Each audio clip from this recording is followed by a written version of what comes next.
Hey guys, welcome back to the GM's Table, and today we're doing a book review. Before anything, I want to be completely candid.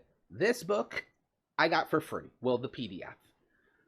Before any of that, I was planning on reviewing it anyways, but when we get into the nature of what and who this book is for, these kind of books I tend to like to try and get a hold of the creator if at all possible and let them know, hey, I'm going to do a review of your book. Not a, hey, please give me the book, but more of a, hey, I'm very appreciative of what you do for the community by making these kind of books. Keep up the good work. I'm about to give you some promotion.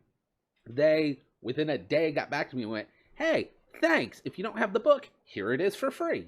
So I got this PDF for free. That doesn't change how I feel about it at all. Now getting into the review proper. This is Amazing Tales.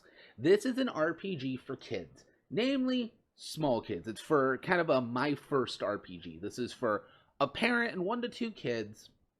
You can do bigger, but it's actually designed where small groups still work to kind of get your kids or a youth group or something like that into and comfortable with role playing.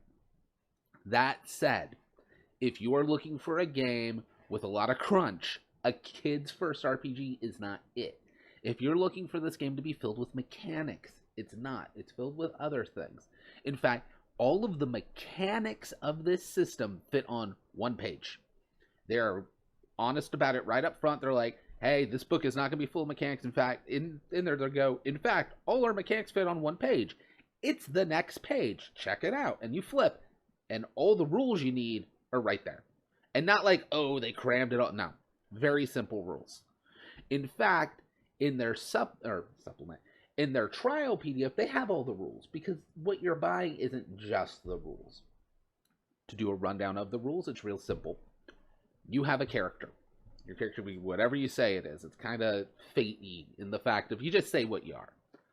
You then get 4 skills. The skills can be whatever you want them to be. However, they do tame back that open-endedness when we get into the book as well. But as far as the rules, the skills can literally be anything. If you want to be a wizard, one of your skills can just be good with magic type situation. And your skills are different die. Real simple. There's my D12. So your best skill is a D12. Then you have a D10, a D8, and if you know dice, you figured it out, a D6. That's it. You get a dice for each skill, which is really good for kids. Because you can literally have the skills and be like, this is your magic skill. Like, this die is your skill. The mechanic, real simple. If there's no threat, nothing to worry about, they just do it. If you need to know if success or failure happens, like an attack or something like that, then you roll the die. And similar to Savage Worlds, it's a target number. Target number never shifts. Again, this is a my first RPG, so we don't have easy checks, hard checks. There's just either you make a check or you don't. The DC, 3. Yes, this game is geared for success. You have a 2/3 chance of success on your lowest skill, and it only gets better from there. I'm totally cool with that for a kid's my first RPG. Kids want to succeed. They want to do things that are great. How's combat work? Well, I have a couple examples. For easy combat, it's like, you face off against a couple bandits who will try to rob you. What do? Well, I fight them off. All right. You had a D8 fighting. You're pretty good at fighting. All right. Let's see how you do. You rolled a 4. You succeeded. You fought them off. It's a very much a what would you do game. Because it's supposed to be fast. It's supposed to be simple. It's this happens. What would you do? What if that's not enough of a fight? They also give examples for that. They have an example in their pirate setting, because we're going to get into the settings. There's more than one in this book. Where they go, you're facing off against your nemesis. And then you get in deeper. It's like, he comes at you. He comes at you with his cutlass, straightforward. This isn't the example. I forgot what the 3 are. But you go, what do you do? Well, either you go like, oh, I parry, or I dodge out of the way. Cool. You took nimble. Let's roll. You successfully dodged out of the way. But you're on a ship and everything's unstable. What do you do about that? Well, I do this. Cool. You're also successful at this. And he's still up. What do you do? Well, I attack him. And what you do is you try to put a few extra questions before that final, oh, well, I just attack him if you're going into combat. This also isn't a game where combat's at the forefront. A what do you do mentality means combat is just as fast and simple as any other task resolution. So there's no focus and there's no kind of corralling mentalities into one playstyle or another. It's just, what do you do? Now, yes, that also means it's not corralling into a tactical playstyle. This is a my kid's first RPG. That's not what this is about. Now, getting on and getting away from that.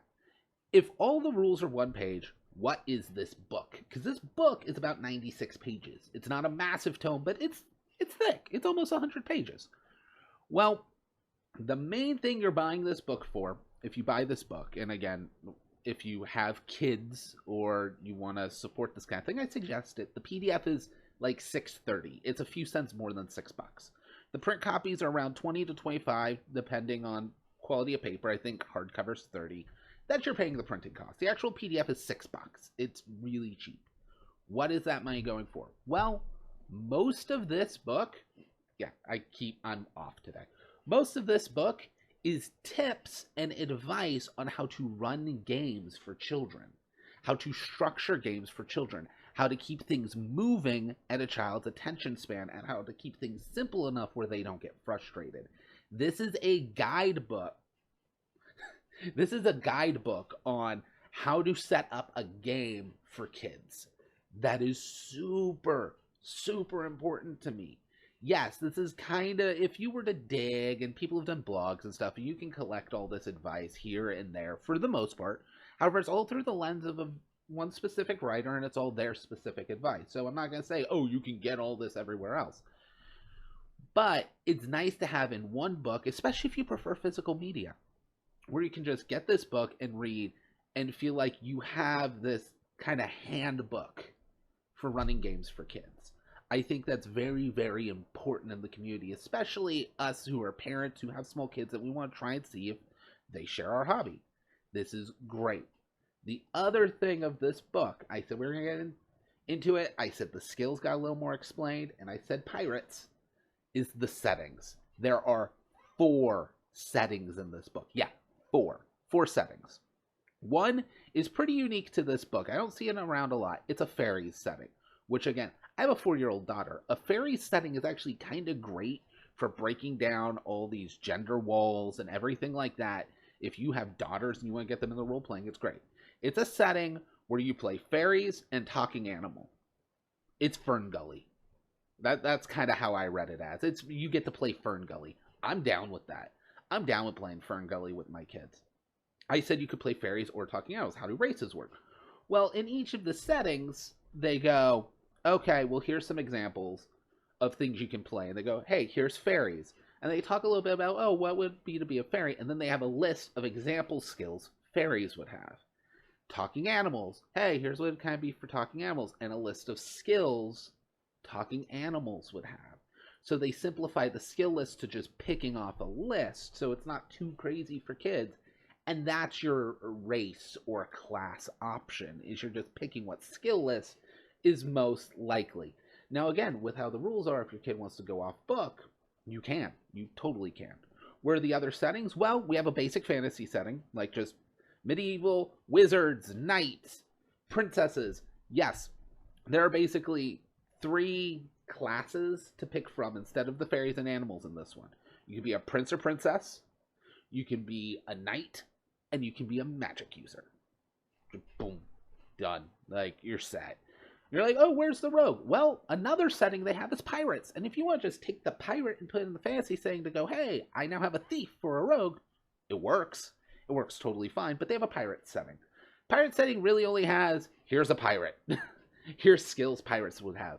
But a pirate setting, that's all you need. Everybody's a pirate, and you pick different types of pirates, and you go do piratey things.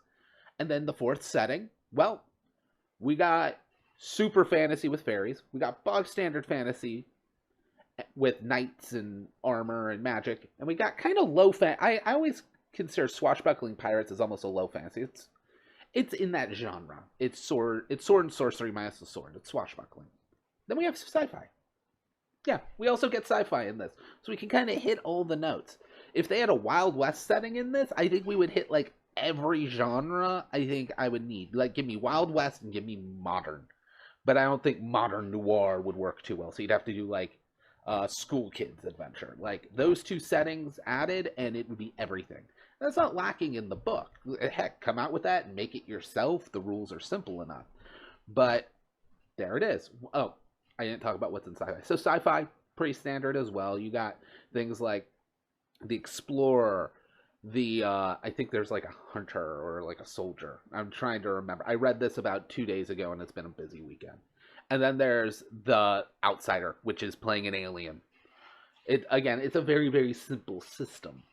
What those options are don't matter too much because you can just go write your own option. Use those as a guide to get the idea of where they're going for how narrow yet loose the skills should be.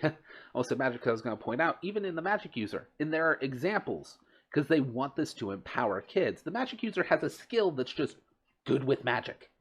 That's it. Like, well, how do you want to handle this? Well, I wouldn't use my magic. Cool. The other big thing, what happens if you fail? This is assumed to be a nobody dies kind of game. You can. It's very narrative. You'd be like, well, I'm sorry, Billy, you died. But they give a lot of good advice of, well, don't kill them. Every time there's a failure, you raise the stakes. A crocodile came up out of the water. All right, I tried to beat it back. Well, you failed. The crocodile has you in its jaws, and he's shaking you around. What do? Like, the kids aren't going to be like, oh, I was never going to die. There's no threat when they're that small. You watch G.I. Joe, you know G.I. Joe's not going to die. But when you're 8, you still care. That's the mentality here. So that's really it. Like I said, this is all the rules you can technically get for free in their trial PDF. It's 1 page of it. But what you are getting is 4 settings, 4 pretty diverse settings that can all interweave as well. You want to play a fantasy game and someone else wants to play a familiar, and it's like, oh, well, let's just take talking animal. Boom. Or let's be a fairy in a pirate game. You got Peter Pan. Done. Like, super simple. You also have a lot of tips and tools for parents, moms and dads, to get your kids into trying a role-playing game. It's a really simple system. I like the dice size system. They do have an alternate rule if all you have are D6s. So if this is your first RPG and all you have is stuff like Monopoly and Yahtzee, you still have the dice to play. I'm not as big of a fan of the multiple dice system, but I love that it's incorporated because it lets anybody play. Everybody has D6s. I'm not as big of a fan because you still got 4 skills, but you basically have a worst skill, a best skill, and 2 medium skills. So it's not as loose, and I really, really love the idea of here's your die for this skill so they can help remember it. Because you're not probably going to write it down for something like a 4 or 5-year-old because reading isn't that great for a lot of them. If your kid has a problem reading, you don't need to worry about it. You could even here's your magic die, and you put out a piece of paper and maybe you do a doodle of a wand and keep the die next to the wand. You can go that simple with it. Anyways, this was Amazing Tales. If you see this before it's shown up on my channel, if you got a link through Amazing Tales or anybody like that, I want to be honest about this too, and you go and it directed you to my channel, you don't see the video, you're like, what's up with that? I'm giving them an unregistered link where they can link it and everybody can watch it. It's open, but it's not public, a little early, so if they want to use this for any promo. But with that, I'll catch you guys next time. Bye. If you like that video, check out another video over here. Whatever it is, it's probably pretty good. Don't forget to like, share so other people can find the channel, and subscribe right up there. YouTube now won't let me put a link to the Patreon, but there is a link down in the description below. So if you want to help support the channel, check that out, and I will catch you guys next time.